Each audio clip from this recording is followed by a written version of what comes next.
Getting into today's topic. Today we're talking about building muscle. This is extremely important topic. Now you want to listen to this whether you're a man or a woman, especially women. Even if you're a guy who doesn't want to put on a lot of muscle mass, you want to listen to this because there's still a lot of value. This applies to you. I'm not talking about getting. I'm not talking about being a bodybuilder here, right? But you know, before I even get into that, because I get this question a lot. People always ask me, the number one question I get, I would say the top two questions I get every day, is it has something to do with fat loss or abs and building muscle. And the other day, this I was in the gym, and this kid he comes up to me and he's like, "Man, how do you just get so damn big?" And we had this whole conversation, which I'll touch on in a second. But here's the thing, man. I've been working out for 14 years. Um, I did the math on this recently. 14 years. There was a point in time when I was like 16, 17. I used to do push-ups, but I was inconsistent. But 14 years consistently, right? And look, I mean, the last 8 years, I haven't taken more than 2 or 3 days off of the gym. Actually, it's been 2 days. I've never taken 3 days off from the gym straight in the last 8 or 9 years. And I remember when I made this decision, I used to go away. I used to go hang out with my college buddies, and I used to go out of town, and we would get twisted, man. Like we would just drink our minds away. And then I come back to New York, and I go back to my regular routine, and it'd be so hard. It was so hard to get back into it, man. It was almost like I'd never worked out in my life. And I remember the last time I did it, and I almost didn't do it. I almost wasn't able to start exercising consistently. And I said to myself, I'm like, you know what? I'm never doing that again. And I stuck to that commitment. Now a vacation doesn't matter. Like I rarely take 2 days back to back off. Usually I split them up. It's like one day off and then I'm back to business and I'll take another day off later on. So I've been doing this a while, right? And in addition to that, I've been a personal training, group fitness instructor for the last 10 years. All right. I've transformed multiple people's bodies, like several. I have a ton of testimonials. Some are on my website, some are on my Instagram, just a lot of testimonials, both in person when I'm working with people and online. I get people on YouTube, on Instagram all the time sending me messages like, hey, man, your advice, I lost 5 pounds here, I lost 10 pounds here, etc. Based on the advice that I give them, right? And I say all that because I'm not trying to impress you, right? I'm trying to let you know that I know what I'm talking about and I have some experience with this stuff, all right? And people have seen results by implementing my strategies, etc. All right, so when you have muscle on your body, the more muscle you have on the body, the more fat you will burn. And that's why you want to lift weights, right? You want to put on lean muscle mass or whatever your goals are. I'm not a bodybuilder. I have no desire to be a bodybuilder. I don't knock bodybuilders, but I have no desire to be a bodybuilder. I just like looking good and feeling good. I like being able to take off my shirt anywhere. I just like it, and that's part of the reason why I work out. But I say all that to say that it's not my desire to be a bodybuilder. But over time, I've packed on a considerable amount of muscle, where sometimes people may think I am a bodybuilder or I'm striving to be a bodybuilder. But no, this is just the results of doing this for a really long time. All right. So anyway, let me give you an example of this. So when you pack on 1 pound of muscle, you will burn 50 calories at rest, right? Which is, I mean, that's like not doing anything. You're just chilling. You burn more calories when you're not moving. You know what I mean? Just because you have more muscle. Muscle requires more energy, right? You need more units of energy, which is what calories are. They're like units of energy, and you need more of them when you burn more of them. Your body needs basically more fuel when you have more muscle. Now, when you pack on 10 pounds of muscle, you burn 500 calories at rest, right? Now, 500 calories over a course of a week comes out to 3,500 calories, right? That is a significant number because that's 1 pound of fat, right? So you burn, which is huge, burning 1 pound of fat without doing anything, right? You're just chilling and you just burnt 3,500 calories in a week because you got 10 pounds of muscle mass on you. So you want to, this is why it's important to lift weights. And a lot of people get this wrong, especially if you're trying to lose weight. People think that they're very heavy in the cardio, etc. But that is not the most effective way to lose weight. If you want to lose weight and you want to keep it off, you want to convert your body. You want the majority of your body composition to be muscle.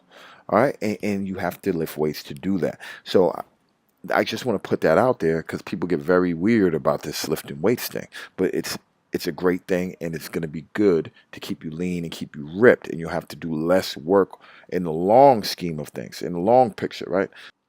All right. So now that we got that out the way, let's just talk about practical steps, right? This is tip number one. Now, in order to build muscle, you're gonna pick up fat, right? You're gonna pick up a little bit of fat, and people get really freaked out about this when you say the word fat. But don't get freaked out because you need fat. Fat is good. Fat is a macronutrient. It's essential for life. You need it for brain activity. There's good fats, there's bad fats. But like an example of good fat would be avocado, olive oil, blah, blah, blah, blah, right? But we're not going to get in the weeds with that. But you need fat for your digestive system, and you need to pick up a little bit of fat to build muscle. If you're not eating enough, you're not going to build muscle. So this guy who spoke to me in the gym earlier in the week, when he came up to me, he said, how you get so damn big. And I started talking to him. I was like, well, you know what a caloric surplus is? He was like, yeah, I know what a caloric surplus is, man. I'm like, all right, cool. Well, are you doing that? A caloric surplus is when you eat more calories than you burn. And that's what you want to think about when you're building muscle. You're like, hey, am I eating more calories than I burn? Now, you don't want to go crazy, right? You don't want to eat a whole lot more. You have your basal metabolic, like there's a certain amount of calories that you can eat. Let's call it 2,000 calories a day. And that's going to make me maintain my weight. I'm not going to change. That's just to maintain. Like, hey, I'm happy with my body. I just need to consume 2,000 calories a day. Now, if I want to lose weight, I would say, hey, I need to consume less than 2,000 calories a day. Now, you never want to go, and if you want to build muscle, you got to put on more than 2,000 calories a day. Now, you never want to go too extreme with this, right? Like, so I don't want to drop from 2,000 calories to 1,200, and I don't want to go from 2,000 calories to 3,000 calories. All right, so you want to do this in baby steps. You want to put on like an extra 250 calories a day. That's what I recommend, just lightly. That way, when you pick up the fat, and there's strategies where you can lift weights and you don't look sloppy. It's not going to show up all up in your stomach and stuff like that. And we'll get into that later. But anyway, this guy was like, yeah, I eat all the time. I eat all the time, bro. Blah, blah, blah. I eat all the time. And I'm like, how often do you work out? He's like, I'm in here 5 days a week, man, consistently, blah, blah, blah. Sometimes six, bro. And I'm like, okay. And so, we could talk about his workout regimen, right? But I'm like, man, no, you're wrong. You're not eating enough. He's like, oh, I got a fast metabolism. And I'm like, come on, man. And you hear that a lot. Everybody talks about their metabolism, having a fast metabolism or slow metabolism. Listen, that's rarely the case, man. That's rarely the case. You're not eating enough. Something is wrong. You know what I mean? It's so simple. And people, I think it's just a closed-minded mentality, right? Where, in my mind, if I'm trying to do something and it's not working, it means that something is wrong, right? Simple as that. It's like, hey, Jeff, you're doing something wrong.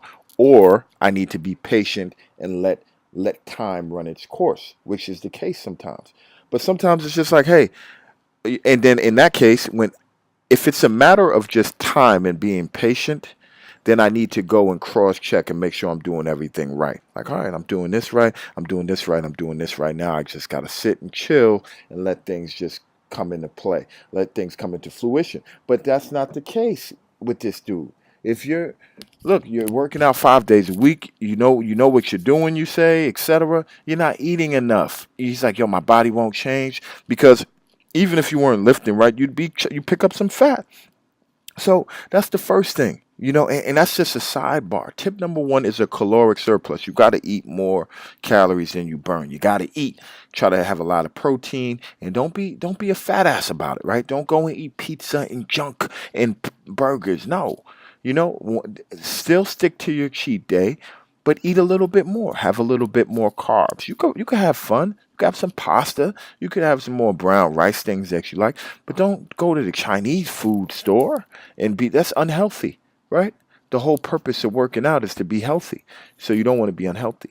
All right. And then if it's not working, this which is like tip 1.A, right? It's like a sidebar. If stuff isn't working, don't sit there and say, "Oh no, I got a fast metabolism. No, I eat a lot." No, you don't eat enough, man. You don't eat enough. And when I have these conversations with people and I see that their mind is closed, I just stop talking. I'm like, all right, man. Well, look, good talking to you. I got to get back to business. Because I mean, what are we talking about? You don't even want to consider the fact that you're not eating enough. It's not even a possibility in your mind. Anyway, I digress. On to the next thing, right? So the other thing you want to do when you're building muscle, you want to do compound movements. This is stuff people don't know. Compound movements, that's just an exercise that hits multiple body parts, right? So a bicep curl is when you got a bar or you got a dumbbell and you do a bicep curl. That's an isolation movement. That only hits the biceps. A compound movement is like a bench press, which hits multiple body parts, right? It's like a squat. The bench press hits the chest, it hits the shoulders, it hits the triceps, right? It hits a lot of different body parts. Same thing with the squat. The squat hits every area of your legs, your glutes. You get your core in there. A lot of different parts. Deadlift, do the same thing. Deadlifts get the legs, there's core. A lot of different deadlifts are one of the few exercises that you pretty much need your entire body to do a deadlift. So compound movements, right? The good thing about them is that they hit multiple body parts, but they also release growth hormones and testosterone, right? So which are essential for building muscle. So you want to make sure, I'm not saying don't do isolation movements, but if you're trying to build muscle, the staple of your workout program should be these compound movements. So that should be the focal point, and then include some isolation movements around that. But on leg day, you should have two or three compound movements and then sprinkle in some isolation movements on chest day, all these different things, all different days, all different body parts. You want the majority of your exercises to be compound movements. I've seen this take, and not only that, compound movements also burn a lot of calories because they require a lot of energy. Squats, like leg day's the worst day because it's a lot of compound movements.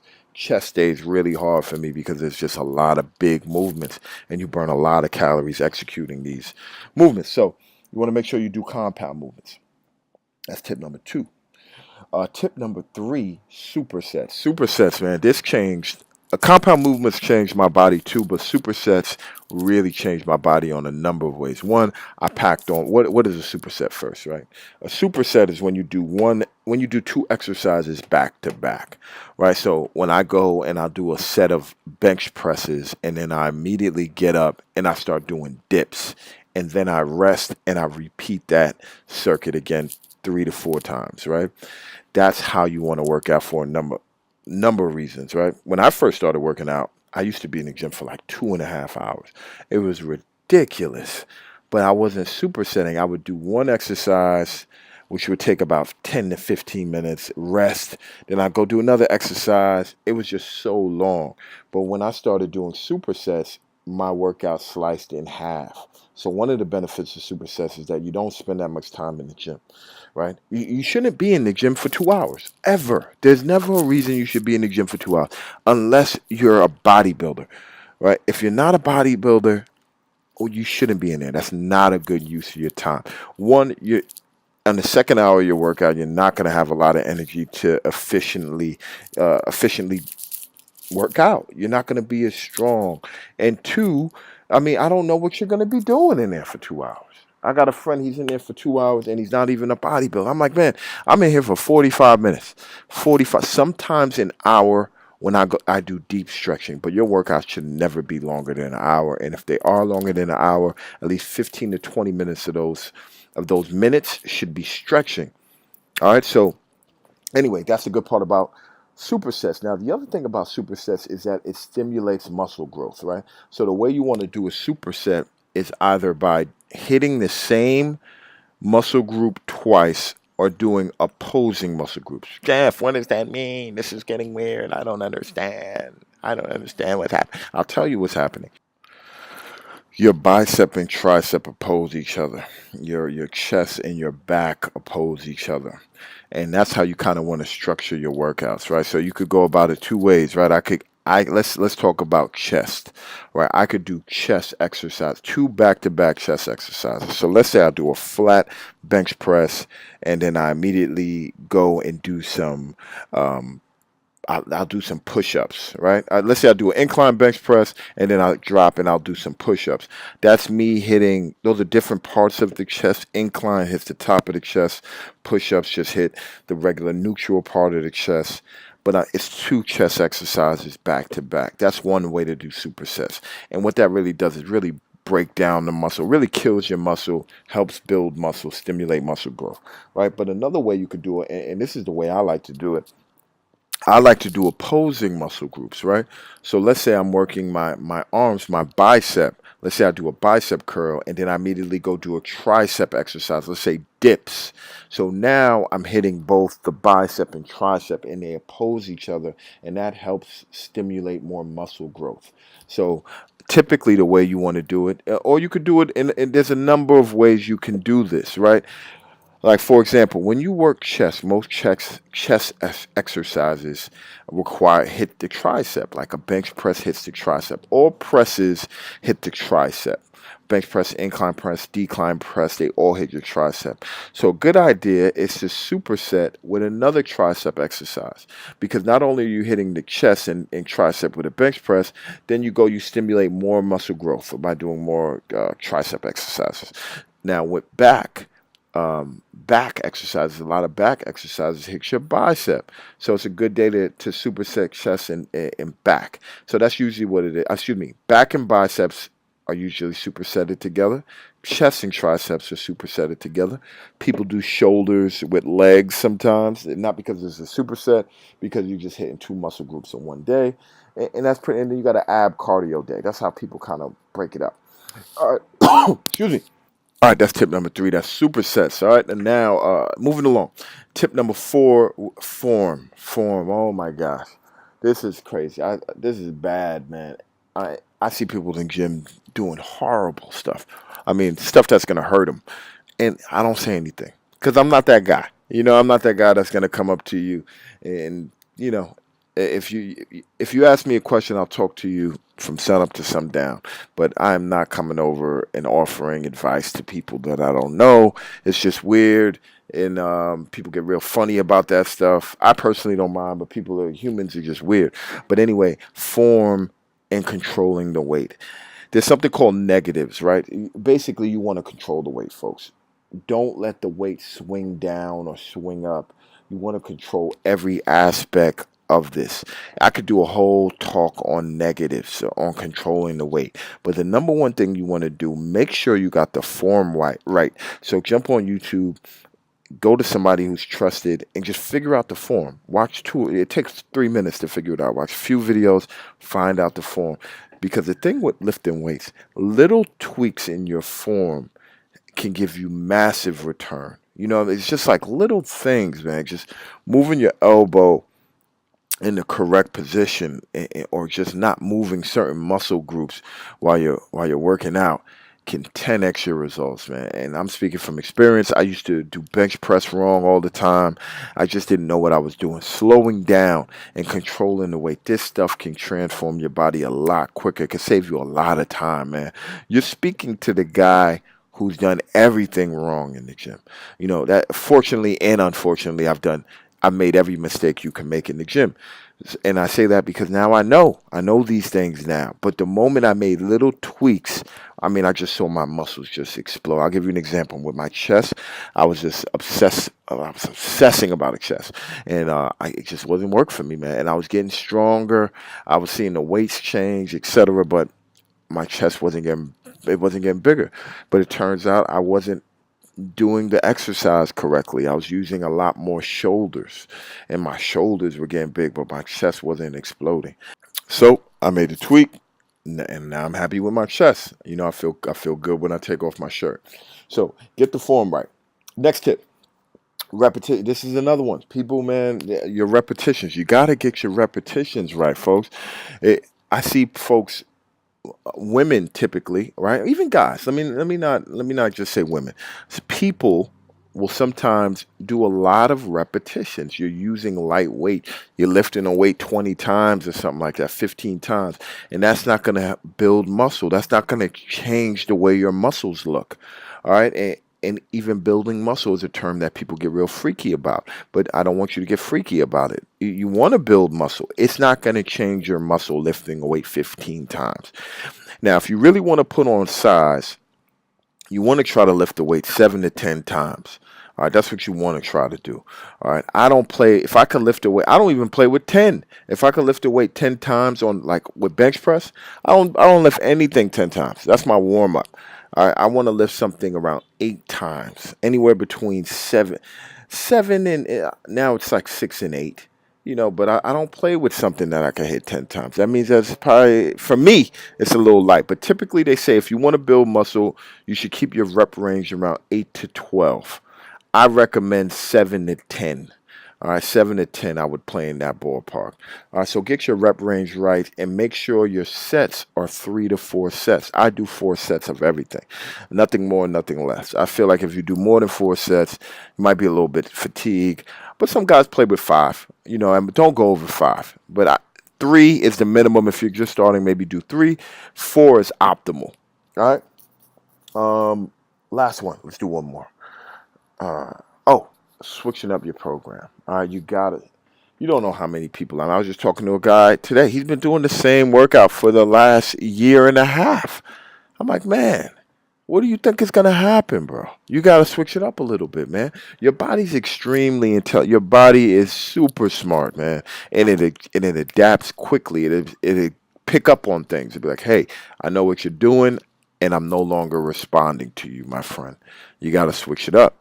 So typically, when you do it, they call them programs. I don't even know what you want to call it. Routine, your workout routine. You want to pick a routine, and you want to do it for about 6 to 8 weeks. All right, that's how long you want to do it. That's the amount. Sometimes longer. Sometimes they say 6 to 12 week programs, and that's the amount of time you need to like let the program kind of set in and see the benefits of the program. But then after that, you have to shock your body. You have to give it something new, a new stimulus, whether that is give it a new exercise, sprinkle in something new. You shouldn't be doing the same workout for a year or even 6 months. All right, you could keep your staple. There are exercises that you will always be doing. You know what I mean? But you want to sprinkle in and substitute and switch out some exercises. All right, folks. That's it. That's it, man. So I gave you seven really good tips. We talked about caloric surplus, compound movement, supersets, controlling the weight, form, reps, switching up your program. Listen, this is important. But anyway, listen, if I never told you I love you, I'm telling you now, I love you. Thanks for listening. Peace.